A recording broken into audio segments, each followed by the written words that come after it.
ایک جنگل میں ایک طوطا اور ایک کوا رہتے تھے۔ طوطا بہت ذہین تھا جبکہ کوا بے وقوف اور لاپرواہ تھا۔ وہ ہمیشہ صرف اپنے بارے میں سوچتا تھا۔ کچھ دن بعد طوطے اور کوے کے بچوں کی پیدائش ہوئی اور دونوں نے اپنے اپنے گھونسلے تیار کیے۔ سردیوں کا موسم قریب تھا۔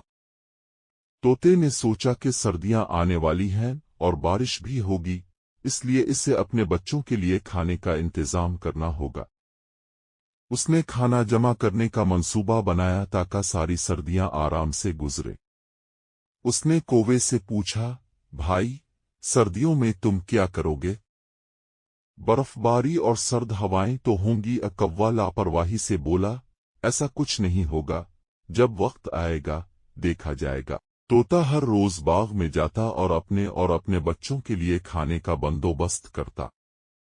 اس نے سخت محنت کی اور سردیوں کے لیے بہت سا کھانا جمع کر لیا۔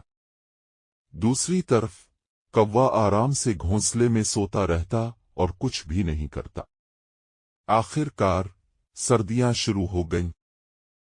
تیز برف باری ہونے لگی اور کوے کو احساس ہوا کہ اس کے پاس کھانے کو کچھ نہیں ہے۔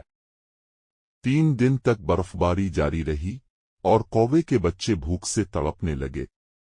وہ طوطے کے پاس گیا اور کہا، میرے پاس کھانے کو کچھ نہیں ہے، میری مدد کرو۔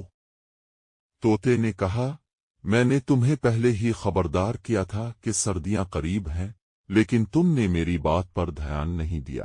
پھر بھی طوطے نے رحم دلی دکھائی اور کہا، پریشان مت ہو، میرے پاس کھانا ہے، ہم دونوں بانٹ لیں گے۔ اس طرح طوطے کی مدد سے کوا اور اس کے بچوں نے سردیاں گزار لیں۔ کوا اپنی غلطی پر شرمندہ ہوا اور عہد کیا کہ آئندہ وہ وقت سے پہلے تیاری کرے گا۔